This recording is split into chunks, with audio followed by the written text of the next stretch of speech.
그건 정말 중요해요. 업무 능력의 한 60에서 70% 정도 쓰는데 더 짜도 될 것 같은데 그걸 다 짜지 말고 10년 정도 된 사장들이 회사 출근도 늦어지고 대부분 또 그래요. 평일에 골프 치러 간다고 뭐 그거는 어디 중견기업 이사 정도 하는 거지. 자기 비즈니스에 대한 디테일이 벌써 떨어지는 순간 그거는 사고가 돼요.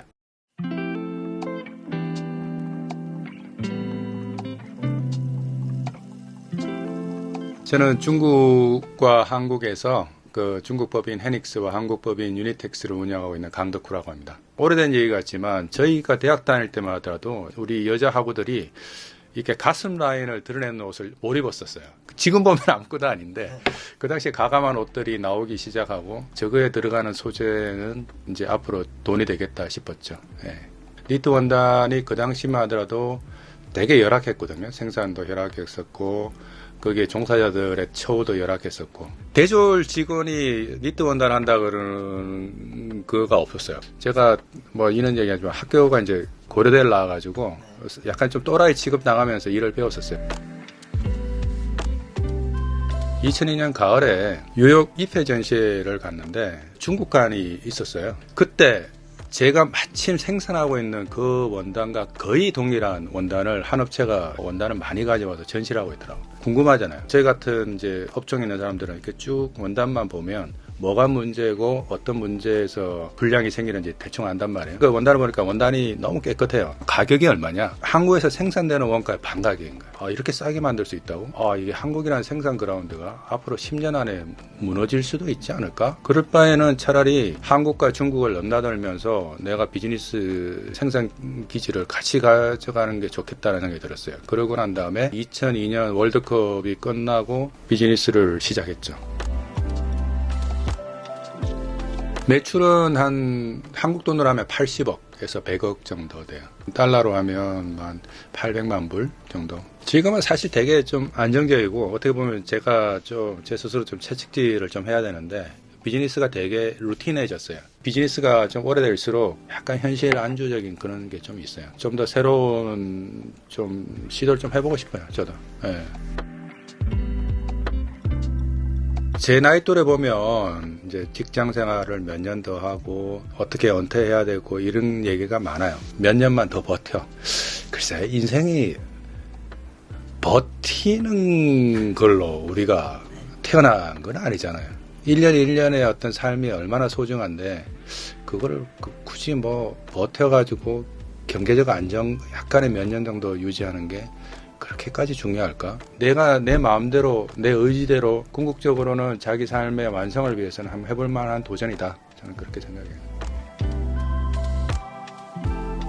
좋은 직장에서 아주 체계적으로 일을 배우고 갑자기 가장 부장돼서 독립하겠다고 해서 찾아간 공간이 프랜차이즈 가서 느닷없이 그거를 한단 말이에요. 그렇게 차려진 밥상에서 앉아있는 것보다는 약간 밥상을 한번 자기가 만들어 볼 수도 있다고 생각하거든요. 업종마다 다 그런 공간이 생길 거예요. 자기가 가지고 있는 영역에서 좀 사업거리를 만들든지 만약에 그게 너무 대기업들끼리 틈새가 없다 그러면 조금 유사업종 다운스트림으로 가든지 여러 가지가 있을 거예요. 일을 배운다고 생각하시고 그 속에서 사업거리를 만들면 대한민국 젊은이들 훨씬 좋은 비즈니스가 만들 거라고 봐요. 전부 판교로 가지 말고 내가 작은 회사를 유지하는데 삼성전자를 운영하는 그런 노하우가 필요할까요?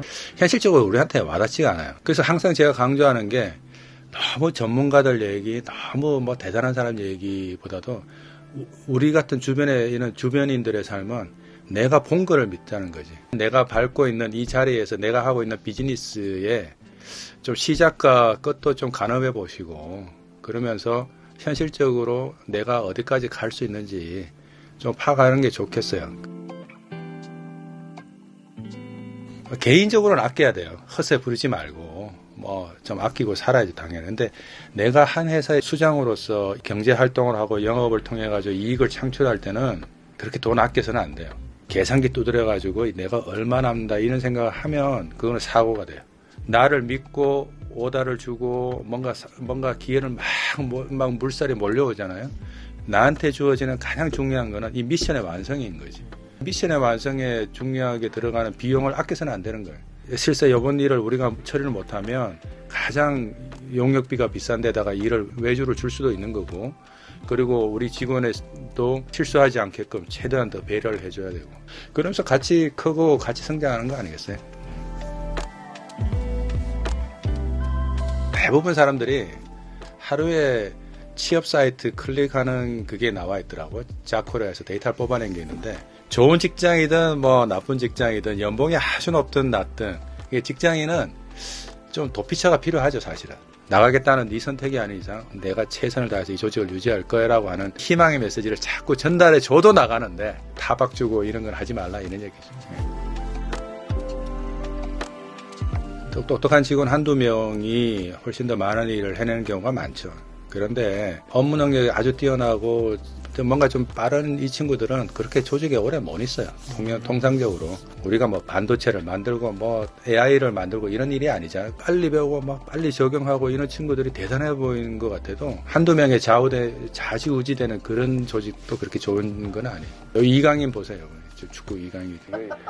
잘한다 그러면 결국 그런 일이 발생하는 거예요. 조금 우직한 직원들이, 대부분의 사람들이 조금 늦더라도 그 동일한 성과를 내요. 내가 경험한 바는 그래. 한 스텝 느리더라도 오랜 시간을 통해서 계속 경험된 게 축적이 되면 그게 결국 이제 자기가 노하우가 생기는 거고, 그러다 보면 사장이 가진 지식까지 체득하게 되고, 그러면 정말 아주 훌륭한 자산이 되죠. 그건 정말 중요해요. 저 친구는 한 자기 업무 능력의 한 60에서 70% 정도 쓰는데 더 짜도 될 것 같은데, 그걸 다 짜지 말고 그냥 그 정도 있는 직원 한두 명은 두는 것도 나쁘지 않다 얘기. 뜻하지 않게 오다가 확 밀려올 때가 있어요. 그러면 이게 100명이 처리해야 될 일을 그 기존에 있는 스텝대로, 그게 항상 조직이라는 거는 이동이 있잖아요. 그죠? 그때 갑자기 누가 아프다든지 아니면 뭐 이직을 했다든지 그랬을 때 새로 누굴 하나 뽑고 면접하고, 면접 통해서 누가 알 수가 있나? 그런데 유효 인력을 통해 가지고 내가 긴 시간 보면서 했던 직원을 인원 배치를 이쪽으로 시켜보고 저쪽으로 시켜봄으로써 훨씬 더 조직이 활성화되고 좀 크게 마찰 없이 갈 거예요. 저는 해보니까 그렇더라고. 작은 사장은 누구의 보고에 의해서 그게 전체적으로 파악되면 안 돼. 기본적으로 내가 다 해봤던 일이고, 내가 또 그 업무를 전체적으로 총괄하고 있기 때문에 일단 다 알고 있어야 되지. 자기 비즈니스에 대한 디테일이 벌써 떨어지는 순간, 회사 출근도 늦어지고, 또 대부분 또 그래요. 아침 9시에 정확하게 출근한 사장도 별로 없어. 10년 정도 된 사장들이. 그게 벌써 뭔가 하면 텐션이 늦어지는, 루스해진다는 거거든. 퇴근 일찍 해도 좋다 이거야. 좀 정시에 직원들과 같이 출근해가지고 업무의 시작을 같이 봐주면서 돌아가는 어떤 프로세스만 점검만 해줘도, 그러면 그 회사의 인력이 어떻게 돌아가고 직원들이 어떻게 움직이는지는 바보간 이상 알 것 같은데. 3,000명도 아니고 300명도 아니고 몇십 명 정도 되면 그건 대충 파악이 돼요. 평일에 골프 치러 간다고 뭐 그거는 어디 중견기업 이사 정도 하는 거지. 골프채 또 사장실에 갖다 놓고 이러시면 나는 그거 제 개인적으로 그렇게 좋아 보이지는 않더라고요. 저는 작은 회사일수록 좀 수직적인 관계가 조금 더 적용이 돼야 된다고 보거든요. 우선 그 일에 주어진 거를 아래 사람들이 하게끔 강제할 수 있는 힘이 팀장이 됐든 위에 상사가 됐든 있어야 돼요. 사장은 현실적으로 직원과의 그 관계에서 직원이 성장할 수 있는 어떤 동기도 줘야 되고, 팀장이 그 직원을 강제할 수 있는 힘도 만들어줘야 되고, 현실적인 어떤 부분을 살펴볼 필요가 있다. 저는 그렇게 생각해요. 이것도 일종의 저는 모험이라고 봐요. 책을 하나 써본 것도. 그리고 이렇게 제가 태어나서 처음으로 이렇게 조명을 받아보고 이렇게 인터뷰도 하는데, 이것도 재미있고 저한테는. 그리고 또 제 얘기가 또 어떻게 세상에 또 알려지고 그게 또 어떤 피드백이 올까, 그것도 일종의 모험이죠 저한테는.